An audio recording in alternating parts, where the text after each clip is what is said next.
L-Isptar Ġenerali ta' Għawdex qed joffri servizz ġdid tal-pazjenti tal-onkoloġija l-scalp cooling. Fi stqarrija l-Ministeru għas-Saħħa spjega li dan is-servizz li qed jingħata b'magna ġdida li għandha sistema li tkessaħ il-qurrija għandu lan li jnaqqas 6,000 tax-xahar minħabba l-kimoterapija. Is-servizz ġie deskritt bħala pass importanti l qudiem fil-kura ta' pazjenti li ngħataw il-kimo. L-scalp cooling qed jingħata b'magna li ngħatat b'donazzjoni mill-Fondazzjoni Action for Breast Cancer. Aħna nawguraw li dan magna tintuża mill-pazjenti sew dawk li għaddejjin minn breast cancer u anke li jkunu jixtiequ jużawha u tħalli l-frott mixtieq.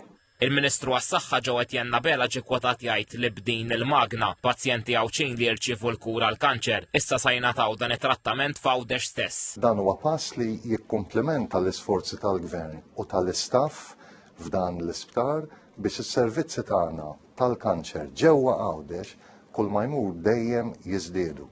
Il-Ministru Abela qal ukoll li fix-xhur li ġejjin sala trattament fl-Isptar Ġenerali ta' Għawdex issa titkabbar biex aktar Għawċin ikunu jistgħu jingħataw il-kura mingħajr il-bżonn li jaqsmu lejn Malta.